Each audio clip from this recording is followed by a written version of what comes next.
Señoras y señores, muy buenas noches, bienvenidos a La Silla Roja, un espacio abierto al diálogo, a la crítica, a la reflexión.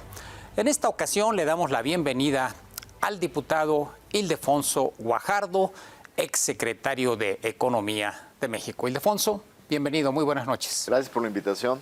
Al contrario, gracias por acompañarnos. Salvador Camarena, muy buenas noches. Qué gusto, diputado. Qué gusto saludarte, Salvador. Víctor Piz. Gracias, Enrique. Buenas noches. Ildefonso, bienvenido. Gracias, Víctor. Ildefonso, vaya, pues hemos tenido días intensos y nos esperan otros tantos, más aún. Uno de los asuntos por los cuales te convocamos, hay varios, pero quizás el que más atención ha requerido de los medios es el tema de las consultas ya solicitadas por el gobierno norteamericano primero. Posteriormente, no sé si se haya formalizado ahora, ya por el gobierno de Canadá, en torno a la política energética mexicana, a diversas medidas que estos gobiernos consideran que son violatorias de los términos del tratado comercial que pues tú negociaste con estos dos países. Entonces, de entrada, algo que te quiero preguntar es, ¿cuál es tu evaluación de este hecho? ¿Que ves justificadas las consultas y cuál es la perspectiva que tienes en torno a ellas? Bueno, primero, todos sabemos de que por más de casi un año pues, estuvimos recibiendo mensajes en ese sentido. Vino Kerry 4 veces a México como enviado especial para los temas climáticos, muy relacionados con energías alternativas. Estuvo aquí el secretario de Energía de los Estados Unidos. Tuvimos sendas cartas de legisladores republicanos y demócratas quejándose de una serie de temas regulatorios en el sector energía. Y obviamente, pues todo eso fue un cúmulo de temas. Mi percepción es que esperaban ellos que en esta última visita del presidente, que fue generada a partir de la ausencia en la Cumbre de las Américas, pues iban a tener una última oportunidad como para ubicar las cosas y tener acuerdos. Pero creo que, pues, como que el arranque de esa visita pues, los desconcertó, ¿no? Porque en un tema protocolario donde los presidentes saludan a la prensa y hablan a la prensa desde la oficina oval por no más de 3 minutos, el señor presidente de México se tomó 37 minutos, comiéndose los tiempos de la conversación privada y del grupo de trabajo posterior, que es la forma como se organizan las reuniones en la Casa Blanca. Entonces, el presidente Biden leyó claramente una manera de eludir en la conversación privada por los temas que han estado pendientes. Y por eso yo siento que a partir de ahí dieron luz verde para que los temas que habían estado conteniendo se desahogaran. Por eso la embajadora Catherine Tate mandó ya el requisito para inicio de consultas. Y en términos de su sustancia, pues es evidente que hemos estado difiriendo los permisos de gasolineras, hemos estado moviendo el mercado de gas, yendo hacia un universo donde solo Pemex va a poder vender gas a empresas, todo el tema del despacho de energía, pues es evidente que son violaciones al tratado, que para mi sorpresa, la posición del grupo de Morena en el Congreso creen que por haber metido 2 párrafos en el capítulo 8, hablando de la propiedad del petróleo en manos de los mexicanos y hablando de que mantenemos nuestro derecho soberano de cambiar nuestra constitución y nuestras leyes, pues que eso nunca ninguna nación la pierde en ningún acuerdo de ningún tipo. Lo que pasa es que fallan al observar que en una serie de capítulos importantes están obligados a dar un trato justo a la competencia. Y no solo la competencia de Estados Unidos, a la competencia de empresas mexicanas privadas que compiten con los monopolios o con las empresas productivas del Estado. Y en ese sentido, tú tienes que garantizar piso parejo, porque si no, estás infringiendo elementos fundamentales de certidumbre a la inversión. Y es ahí donde el problema inicia. Ninguna de las cosas que señala Catherine Tai en los comentarios para iniciar consultas está rebatiendo de que el petróleo no sea de los mexicanos o está rebatiendo elementos fundamentales del marco establecido como las líneas de distribución, el monopolio de CFE en materia de distribución. Eso no está a debate. Eso se protegió en las reservas que hicimos a la hora de diseñar estos capítulos. El monopolio de Estado en la distribución está garantizado. Cuando tú como negociador estás haciendo tu trabajo, tu marco de referencia es el estado de las leyes vigentes. Tú no puedes ir más allá de lo que tus legisladores te permiten en el marco establecido. Entonces, creo yo que esto se está sacando del terreno técnico y tiene un uso en el terreno político. El presidente en varias ocasiones ha referido, como venía el tratado, México estaba entregando, así entre comillas lo pongo, sus hidrocarburos a Estados Unidos.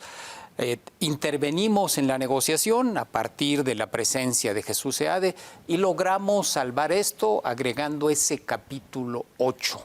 Cuéntanos cómo fue este agregado y qué era lo que significaba cuando se conoció.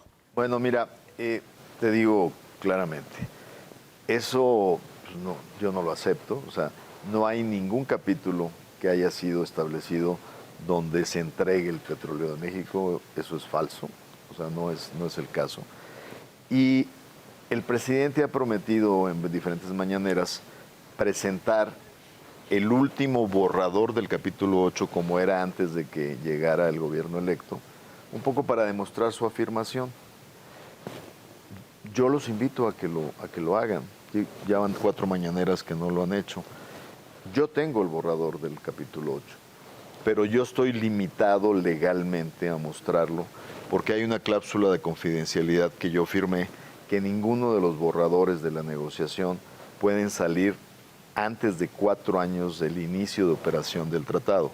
Entonces, ese material está restringido mínimo hasta el 2024.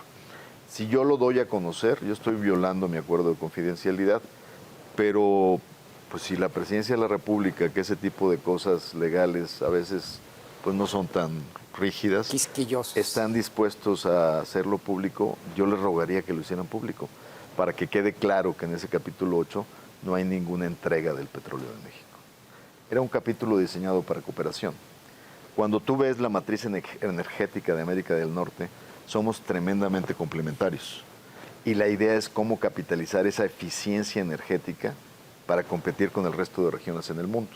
Por ejemplo, somos deficitarios en gas. Tenemos un petróleo pesado, no tanto como petróleo ligero, por lo tanto tendemos a ser deficitarios en gasolinas o en el insumo necesario para producirlas. Y entonces, en ese sentido, el capítulo estaba diseñado para tomar ventaja de esos elementos. Y México hoy no es un país como lo era en el 38. México hoy es deficitario en muchos temas del sector energético. Por lo tanto, pensar en una matriz de integración en América del Norte no es regalar tu petróleo, es ver cómo en la complementariedad de una región que compite con el resto del mundo puede sacar ventaja. Y nada más completando un poquito esto, ¿y cómo llegó a modificarse? Llegó Jesús Seade y dijo, no me gusta esto, y viene esta redacción. ¿Cómo fue eso? Mira, pues ahora que está muy de moda el libro de Kushner, que va a salir el día 23. Ahorita hablamos de él con más detalle. Déjame decirte que en algún momento de la negociación, Jesús, en una carta que mandó overnight prácticamente de un día anterior, le decía a Lighthizer que el mandato que él tenía por la visión en el tema del presidente electo, pues le gustaría que retiraran todos los compromisos energéticos de energía del acuerdo.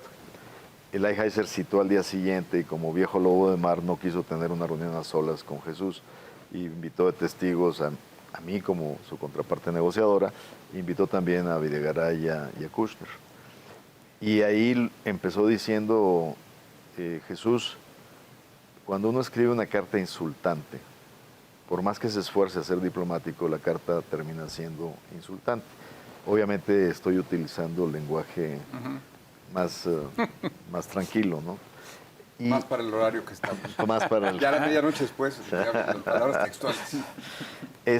Y en ese sentido le dice, ¿Por qué es insultante? Porque me estás ofreciendo un trato discriminatorio inferior a lo que hoy le das a los países del TPP, del CPTPP, y a lo que tienes en el acuerdo que acaban de cerrar con Europa.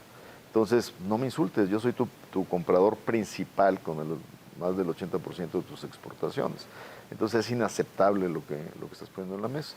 A partir de ahí inicia pues todo el tiempo del impasse que el presidente refiere. Efectivamente, en México hubo un debate, Jesús no dormía esos días, iba y venía a México, porque había un debate interno en el equipo de transición.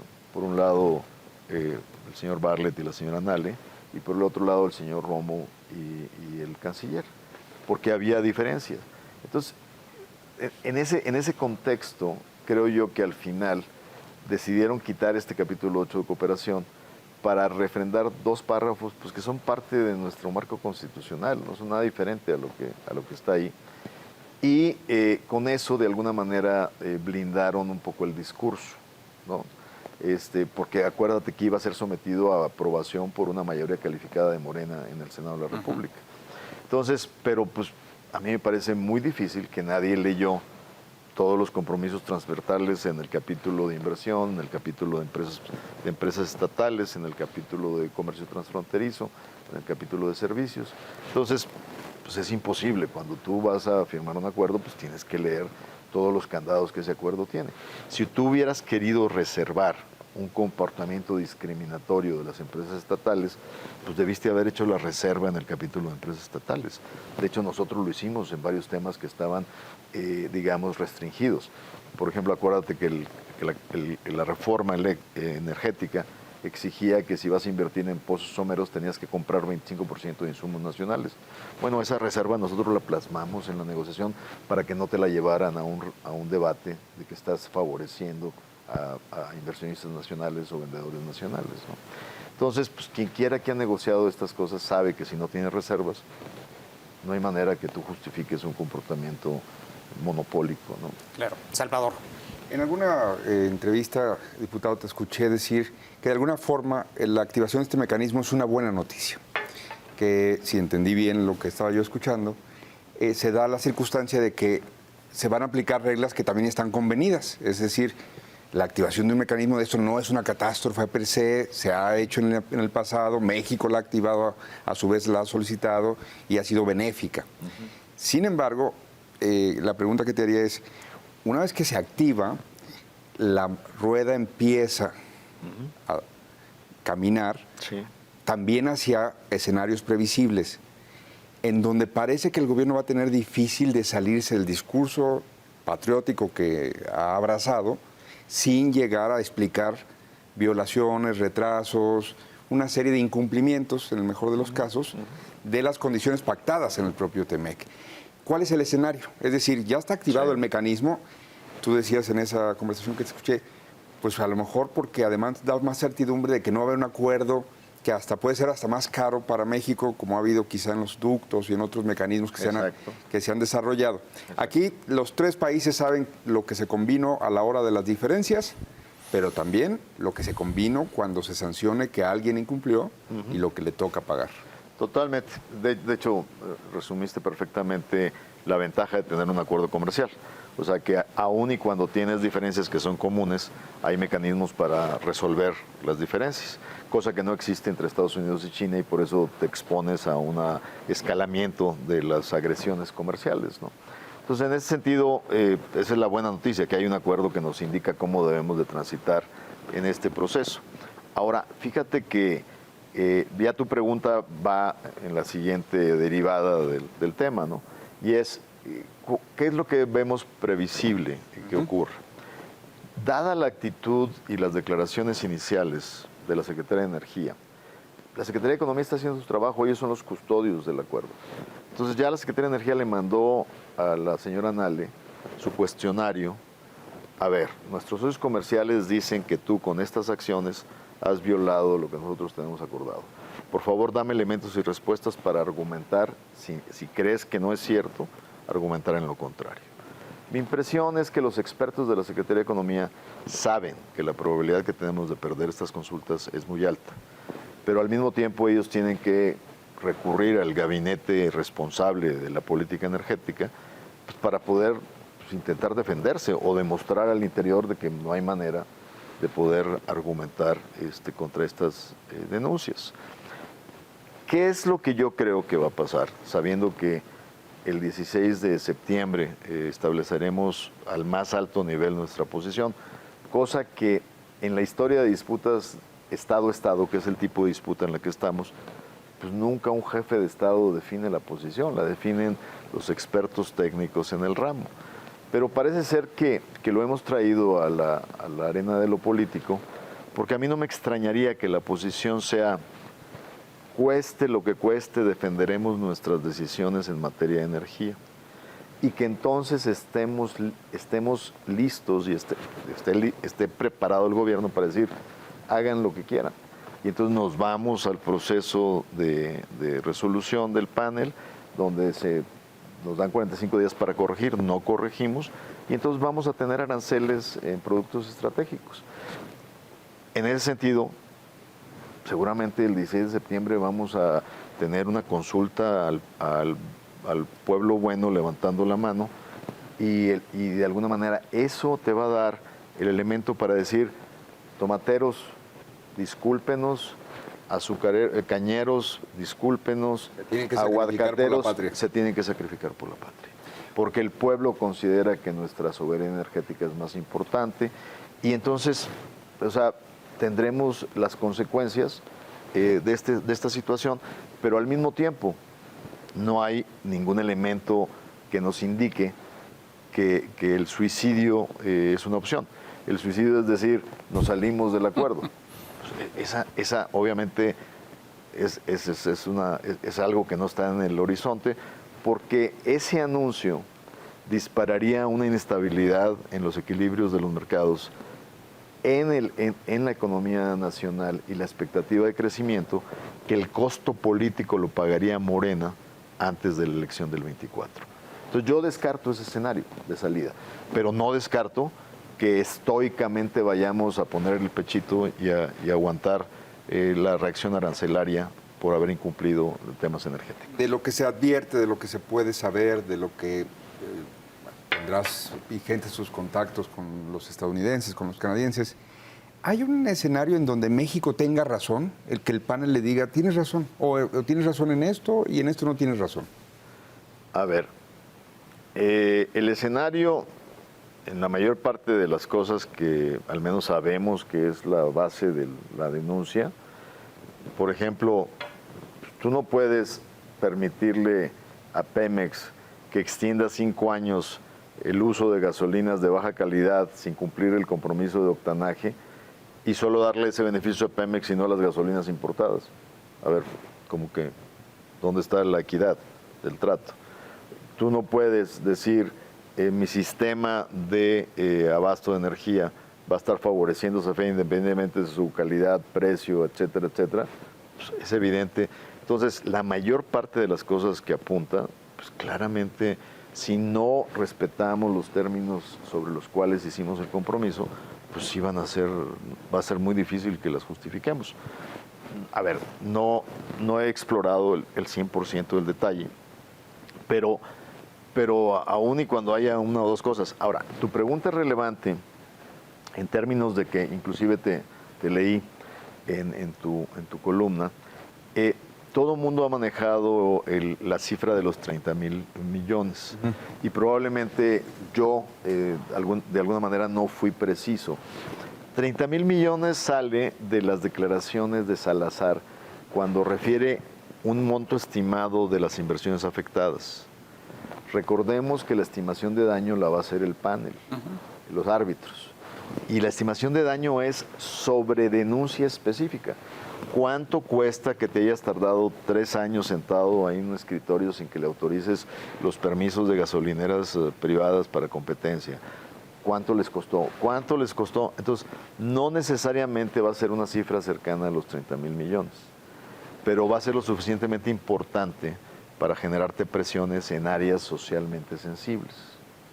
Entonces, el hecho de que la cifra no sea estratosférica no quiere decir que no sea peligrosa, pero además hay un elemento que yo le llamaría intangible, pero es bastante tangible al fin del día, que es el mensaje que mandas. Cada vez que quiero que mi chicharrón truene, estoy dispuesto a aguantar un costo arancelario. Y entonces, ¿qué certidumbre le das a los jugadores que quieren invertir si les cambias permanentemente las reglas del juego, aunque pagues por ellas, sensaciones? Entonces, sí hay un daño en términos estructurales de la utilidad de este tipo. ¿Se fisura el TEMEC? Se fisura la expectativa y los beneficios que esperas de él. No hay elementos para deshacerlo o que los países salgan de él. Cualquiera de los 3 países puede salirse con un anuncio anticipado de 6 meses. Ahora, recordemos que es una salida que tiene que estar avalada por los congresos, porque el instrumento fue aprobado por los congresos, ¿no? Por 2/3 partes del Congreso. Exactamente.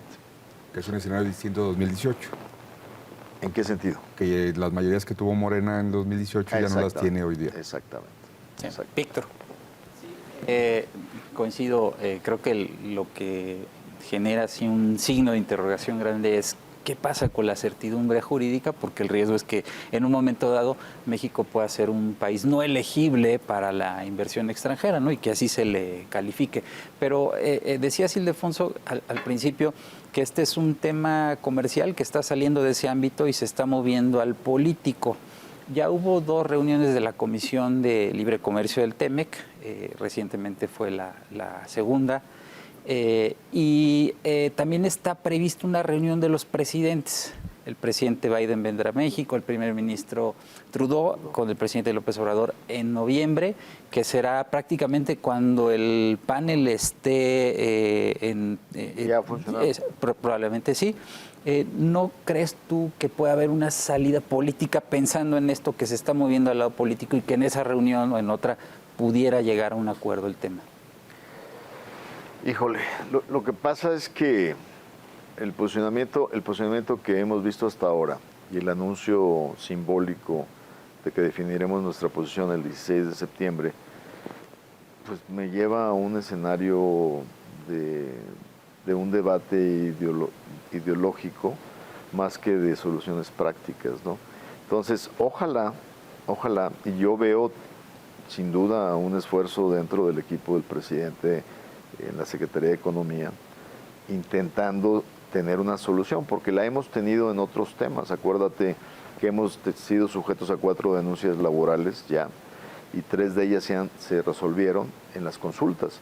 No dejaron que llegara a los paneles. ¿Y cómo se resuelven? Pues reponiendo los procesos y aceptando que los procesos no fueron los correctos.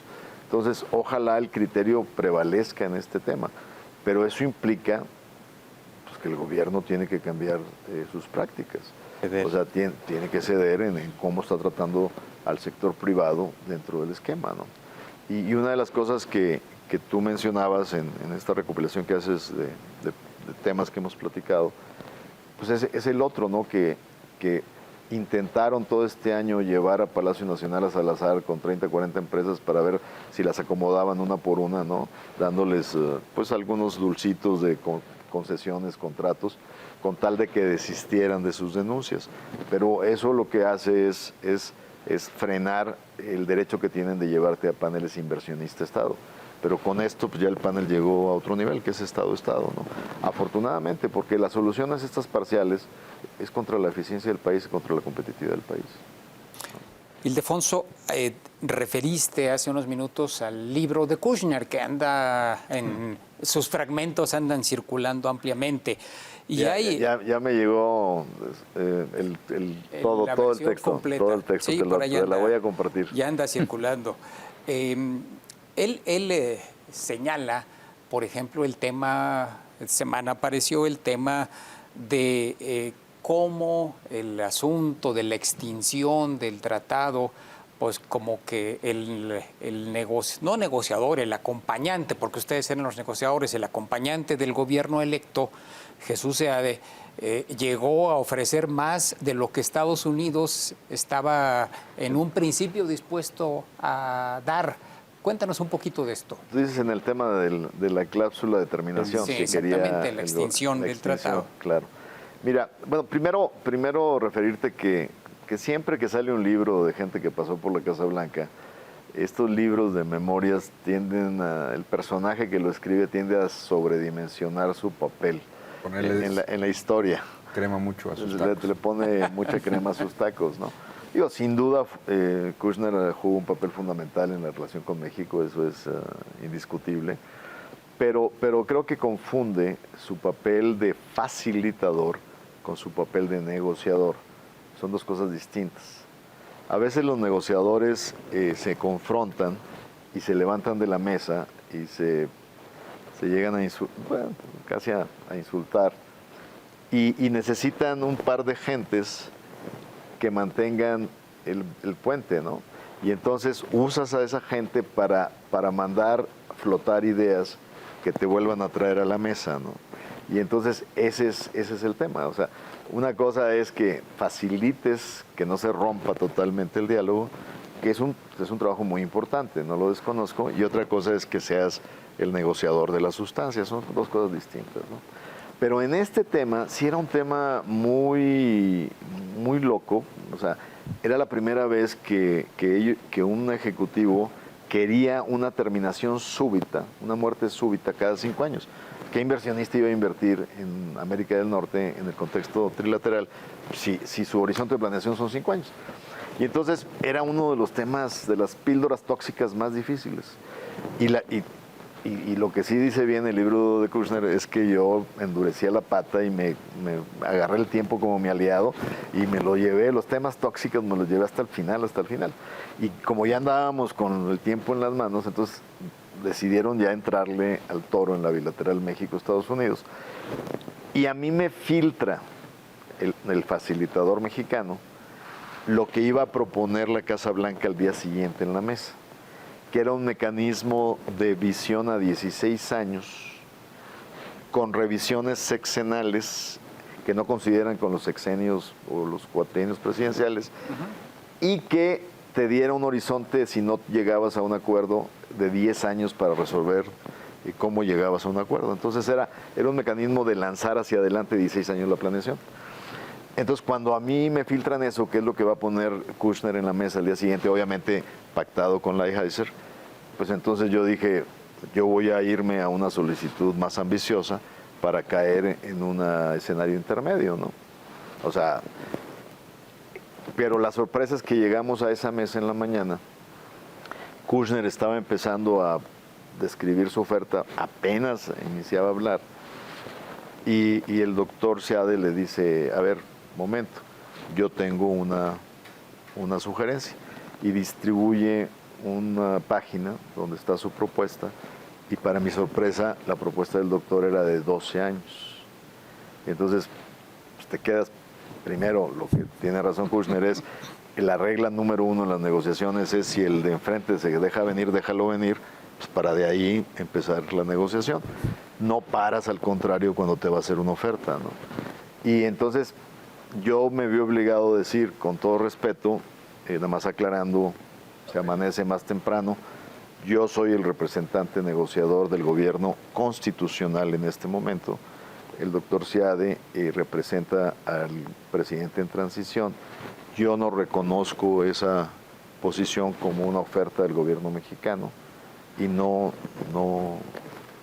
la reconozco. Mi posición es que yo quiero tantos años, y obviamente pues eso nos limitó mucho el espacio de negociación para llegar solo a los 16 años, lo cual es un buen horizonte de planeación. Pero lo que miente Kushner en su libro es que él habla de que hubo un kabuki, de que yo no hice ningún kabuki. Para mí todo, yo tenía la información filtrada, yo tenía mi estrategia de negociación, me sorprende el doctor Seade con esta negociación que caía por debajo de lo que yo ya sabía que traía la Casa Blanca, y entonces yo reacciono de manera contundente a decir, a ver, esa no es la posición del gobierno de México, la posición del gobierno de México es de 18 años, ¿no? Y entonces ahí en la negociación terminamos en los 16 años de arranque, ¿no? Pero sí no hubo kabuki, conmigo no hubo kabuki, o sea. Ildefonso, danos un momento, vamos a hacer una pausa y regresamos para seguir en esta conversación con el diputado y exsecretario de Economía, Ildefonso Guajardo. Estamos en La Silla Roja. Continuamos en esta conversación con Ildefonso Guajardo. Salvador. Ildefonso, para los que no somos para nada especialistas en el campo, nos imponen aranceles. ¿Y cuánto duran los aranceles? ¿De aquí a la eternidad, a que se agote la cuota de lo que reclaman de daños? No. Los aranceles permanecen hasta que tú corrijas. O sea, a la eternidad, si sigue la misma filosofía. Si no hay un acuerdo de solución, seguirán. Pero nosotros, fíjate lo que hicimos cuando en el NAFTA ellos violaron el tema de transporte de carga. Sí, nosotros les impusimos aranceles, pero los hicimos en carrusel.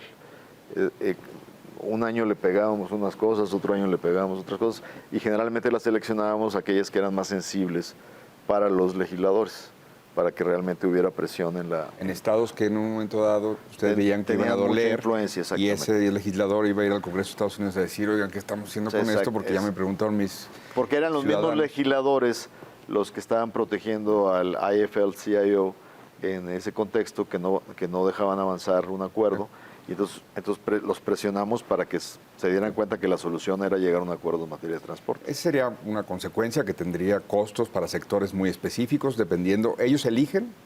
Ellos eligen. También. Bueno. Ellos eligen. Lo único que se les determina es el monto. Ahora, otro costo sería que la burocracia, dicho en buen sentido, de estadounidense, acusa el recibo y dice, estos cuates son poco cumplidores. ¿Se empieza a deteriorar el ambiente de negocios entre los dos países? Bueno, yo creo que el ambiente se deteriora a partir de que una serie de empresas que tenían otras reglas del juego empiezan a ver que de manera pues totalmente desleal se empiezan a cambiar esas condiciones. Entonces, pues es clarísimo que se ha frenado la inversión en el sector de energía de una manera importante. Pero el asunto es que eso tiene todavía consecuencias sobre la planeación de sectores que dependen de la energía. Por ejemplo, una automotriz. Si a una automotriz no le garantizas energía suficiente y energía limpia, no va a cumplir con sus compromisos de conversión para cambio climático, que ya son compromisos corporativos. Entonces, pues a la hora que va a definir su próxima planta de autos eléctricos, pues la decisión no necesariamente nos va a favorecer. Entonces, hay una serie de implicaciones en la planeación de largo plazo. Entonces, por eso es tan importante de que una vez que tú has definido la estrategia de tu país, pues cumplas con los términos de los acuerdos. Víctor. Nos enfrentamos con esta polémica, Ildefonso, sobre el tema de la política energética de México, pero creo que más allá de eso, el TEMEC tiene vida y tiene mucha vida. Apenas lleva 2 años de los primeros 6 para llegar a la revisión que está prevista.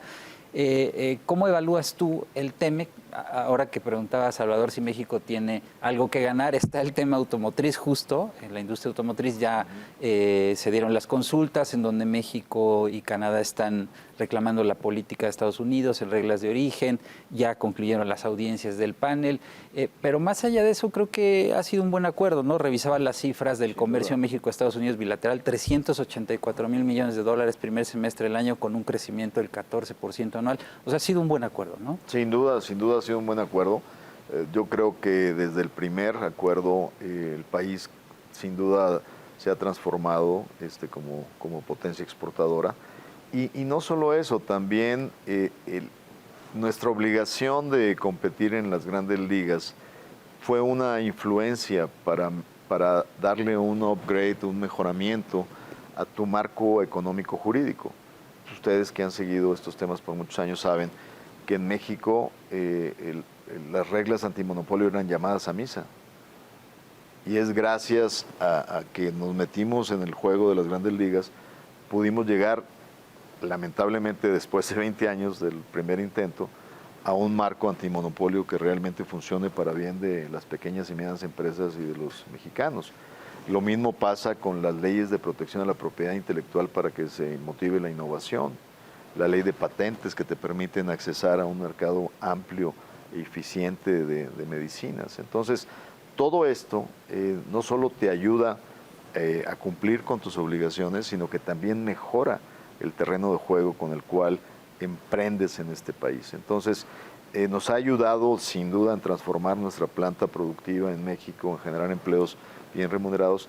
Y esta nueva edición del tratado inclusive corrige cosas que no eran tan bien diseñadas en el primer tratado. Yo creo que si manejamos bien el capítulo laboral y no lo ponemos en manos de una nueva generación de líderes charros, puede ser un capítulo que ayude a mejorar el equilibrio en las negociaciones obrero-patronales y que realmente haya una sana competencia en la contratación de mano de obra. Entonces, que te refleja una mejor distribución de los beneficios del acuerdo. Entonces, ha sido un gran acuerdo, nos ha traído mucha inversión. Tú has visto el escalonamiento de lo que representaba la inversión extranjera directa en diferentes periodos. Llegamos en los 6 años que yo estuve secretario de Economía a un promedio de más de 32 mil millones de dólares anuales, habiendo tenido antes del NAFTA 2.500, y cómo fuimos pasando de los 12 a los 24, a los 34. Entonces, esos son elementos muy importantes. ¿Qué te diría que esto tiene que reflejarse?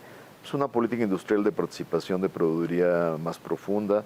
Las nuevas reglas de origen van a ayudar, ya lo estás viendo. Por ejemplo, la industria automotriz no tenía en su cadena la producción de moldes para herramientales, que no se hacían en México, tenías que importarlos. Bueno, ya hay 2 empresas que anunciaron inversiones en Coahuila para ese tipo de la cadena automotriz, tanto para partes de aluminio como para partes de plásticos especializados. Entonces, todo eso pues es sin duda un impulso a mejorar la integración de proveeduría nacional y de América del Norte en estos procesos. Ildefonso, hablamos del panel energético que eventualmente se instalaría, pero hay otro en curso y solicitado por México y por Canadá, el de la forma en la cual se contabilizan los insumos en el caso automotriz, en el caso del contenido regional de la industria automotriz, y ese ya va avanzado. Ese de hecho se acaba de instalar el panel. O sea, las consultas se dieron, sí, y ya México y Canadá exigieron que ya se instalara el panel. El panel se acaba de instalar. Por eso los tiempos que contamos son tiempos pues de libreta, ¿no? Pero hay elementos que pueden...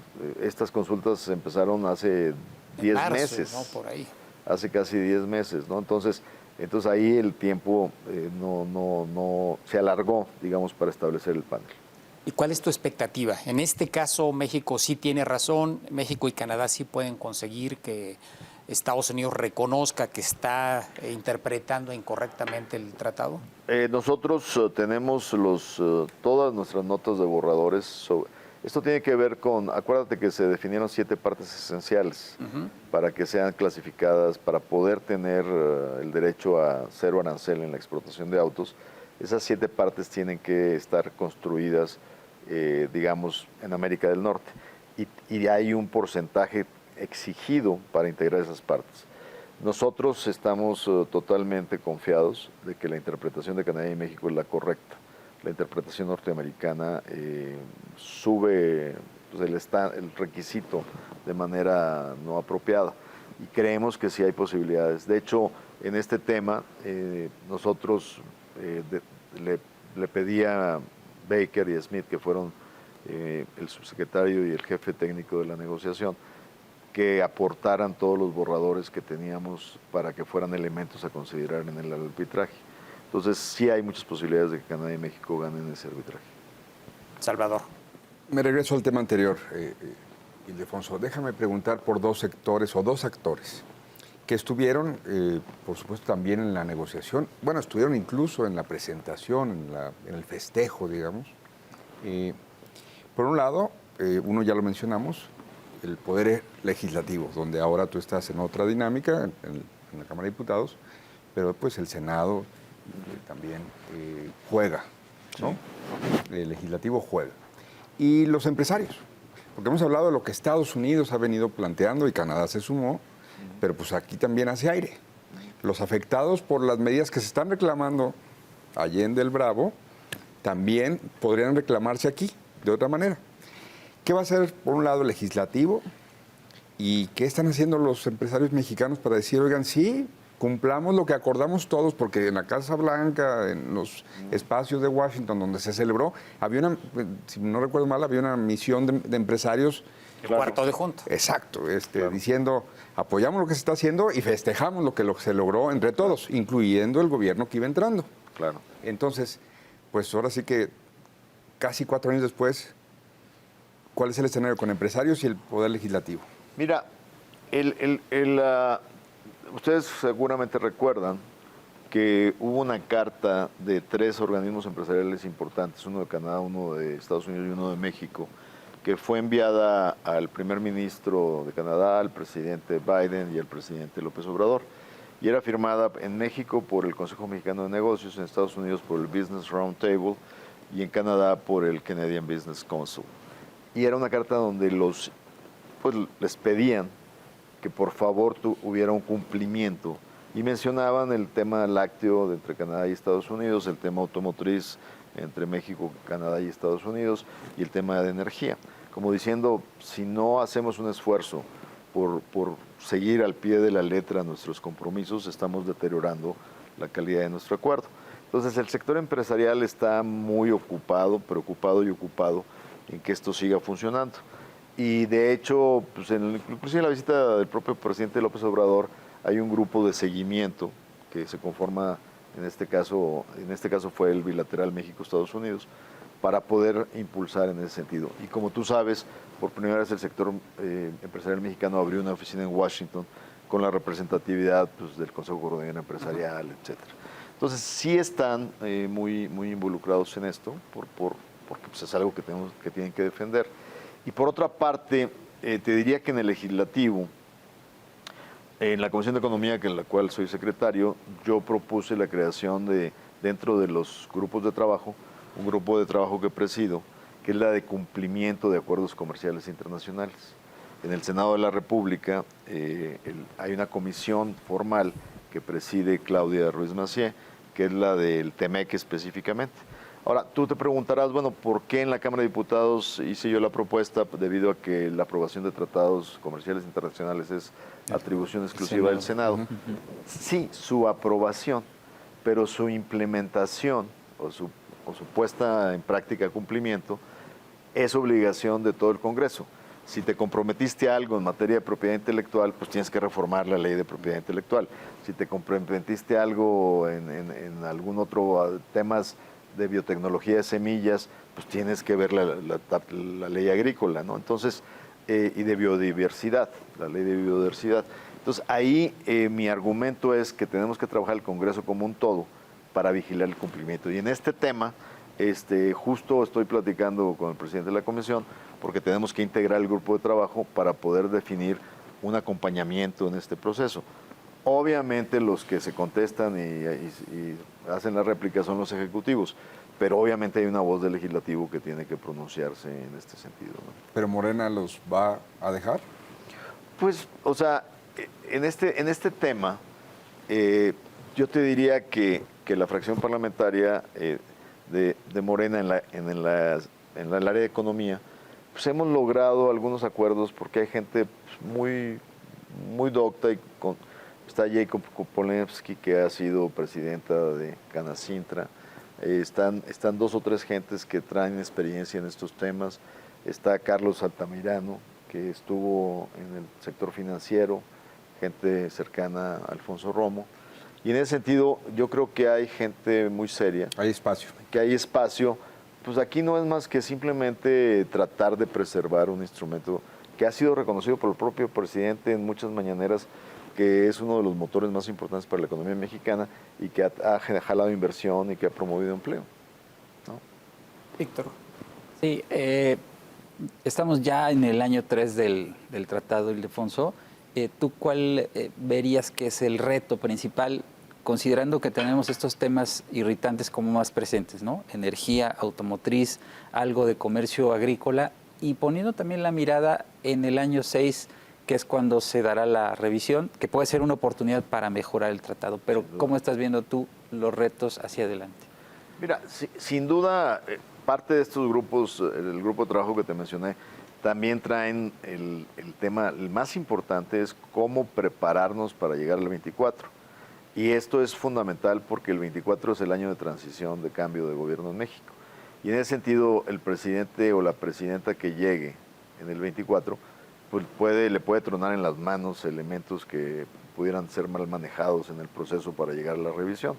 Por eso es bien importante tener una agenda, un cronograma de temas para ir pues, influyendo en estos asuntos. Yo que te diría, sí me preocupa que hay una serie de elementos que van a seguir saliendo. Acabo de recibir una delegación de congresistas, en la Comisión de Relaciones Exteriores recibimos una delegación de congresistas que nos visitaron de Estados Unidos, y entre ellos venía, por ejemplo, un diputado de Iowa. Ellos están muy preocupados por la interpretación y el manejo del tema de transformación orgánica, de todo lo que es el maíz transformado, ¿no? Biotecnológicamente, y en donde pues hay especulaciones de que hay gente de Morena que quiere prohibir la importación de temas de consumo procesados con este tipo de maíz. Pues, a ver. Genéticamente mejorado. Genéticamente mejorado, exacto. Ahora, el asunto aquí en el fondo pues es que hay análisis científicos pues, que te demuestran que hay que te mejora la productividad, te mejora el rendimiento y es perfectamente seguro desde el punto de vista del consumo humano. Entonces, aquí puede haber varios temas en el horizonte que sigan siendo temas importantes y si tú le pegas a la importación de maíz, que es uno de los elementos más importantes en la relación, pues automáticamente los grupos de agricultores en Estados Unidos y la gente que maneja el tema agrícola, pues te va a empezar a enfocar las baterías para pegarte en los temas de exportación mexicana. Entonces hay que tener mucho cuidado, ¿no? Cuando ellos nos quisieron pegar en azúcar, pues yo empecé a manejar que le iba a pegar a la fructosa, ¿no? Pues es normal, o sea, son elementos que se posicionan en la mesa para permitir que sigamos siendo responsables en el intercambio, ¿no? Entonces, concretamente, hay muchos temas que pueden salir de aquí al 24 que tenemos que estar alertas para manejarlos correctamente. Ildefonso, nos quedan unos cuantos minutos y no quiero que se nos acabe el tiempo sin preguntarte brevemente de política.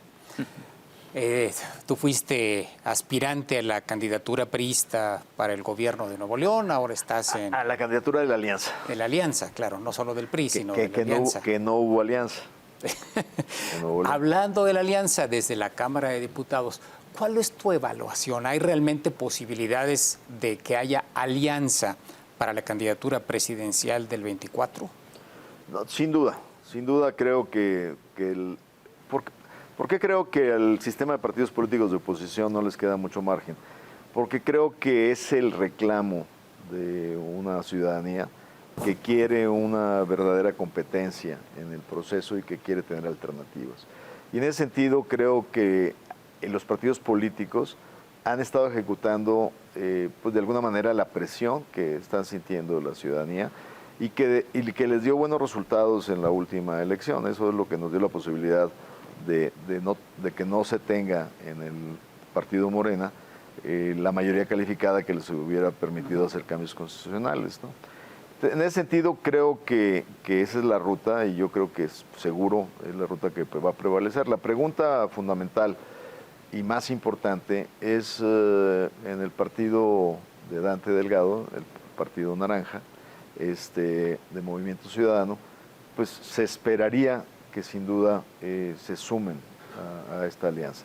Por lo que hemos escuchado, pues no, al menos a nivel de competencias estatales, Dante no se ha sumado en ninguno de los estados y en algunos, pues sí ha sido motivo de que es la diferencia que hubiera hecho una elección distinta. Pero en la federal, pues el riesgo es ese, ¿no? O sea, si tú finalmente te fragmentas como oposición y llevas candidatos competitivos en estos frentes, pues la posibilidad de que gane Morena el 24 aumenta. Por lo tanto, sí es muy importante hacer el mayor esfuerzo de que la oposición sea un solo frente, incluyendo Movimiento Ciudadano. Salvador, se nos acaba el tiempo. Tu última intervención. Pues le pregunto dos cosas muy breves para agradecerle a Ildefonso su presencia y sus conceptos. ¿Para cuándo las contramemorias de Kushner? Entonces, para que haya la versión mexicana de esa negociación. Y si ya se arrepintieron tus paisanos en Nuevo León de votar por Samuel García de Movimiento Ciudadano, ahorita que ya lo estabas diciendo. Y gracias, diputado, por haber estado aquí. Gracias. Mira, creo que malamente los servidores públicos mexicanos tienden a ser muy cautelosos con sus plumas, porque pues finalmente todo lo que dejas en blanco y negro un día se te aparece, ¿no? Y entonces sí tengo que decirte que soy demasiado conservador en ese sentido y mis memorias están ahí puestas y hay muchas anécdotas que son interesantes de esta negociación y de cómo enfrentamos el reto, ¿no? Incluso cosas que en el desenlace fueron muy fuertes, ¿no? O sea, el 27 anunciamos la bilateral y el 25 pues, fue una noche muy dura internamente porque yo no estaba satisfecho con la oferta que estaba en la mesa, yo tenía que presionar y pues todo el mundo estaba empanicado porque si debido a mi presión se caía el acuerdo, pues estaban todos temblando, ¿no? Entonces, de hecho, Kushner de alguna manera en su libro pues dice que mi posición era muy, muy dura, ¿no? Pues obviamente tenía yo que dejar claro. Él atribuye a que tanto Chrystia Freeland como yo estábamos cuidando nuestra permanencia. No es eso. Lo que estábamos cuidando era los intereses de cada nación. Y bueno, eventualmente las memorias estarán ahí, pero creo que todavía va a pasar un ratito. Y segundo, tu segunda pregunta, MC. ¿Ya se arrepintieron? En Nuevo León, mira, lamentablemente el gobernador está enfrentando una situación muy difícil. El sufrimiento de las familias de mi estado por la falta de agua y las cuestiones climáticas es muy duro. Y pues ahí no hay a quien le vaya bien en esa situación.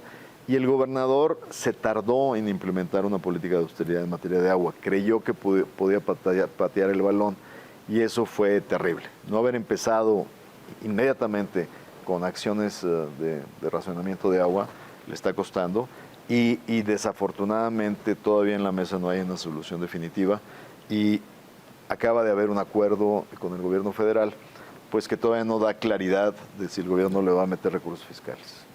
Víctor, finalmente. Y pues prácticamente se acaba el programa. Agradecer a Ildefonso, obviamente. Creo que es importante escuchar y conocer tu visión de estos temas relacionados con el TEMEC. Y ojalá que también a nivel federal esta voz sea escuchada, ¿no? Creo que viene un periodo intenso con las consultas y ojalá que también pues las cosas se vayan alineando a favor de México. Se ve difícil, ¿no? Pero creo que siempre es útil tener una voz que pues también sirva de contraste, ¿no? Frente a una posición oficial que pues se ve muy, muy firme y ojalá que pues las cosas vayan mejorando en la medida que se den las consultas. Pues, Ildefonso, si nos permites, ahí de vez en vez te vamos a invitar a este espacio y algunos otros aquí en el Financiero Bloomberg para que nos des seguimiento, interpretación, nos cuentes lo que pasó realmente y lo que puede pasar. Pues hay una fecha clara, ¿no? El 16 de septiembre. Sí. ¿Vas a marchar? ¿O México va a marchar? Una de dos. Después de dar el grito, no sé qué grito es el que vayamos a dar. Vale. Muchísimas gracias por acompañarnos esta noche. Gracias por la invitación, muchísimas gracias. Encantado de estar con ustedes. Salvador Camarena. Gracias como siempre, Enrique. Víctor. Gracias, Enrique. Buenas noches. Y sobre todo, gracias a usted por su atención. Lo invitamos a estar con nosotros en la próxima edición de La Silla Roja. Entre tanto, siga aquí en la programación del Financiero Bloomberg. Muy buenas noches.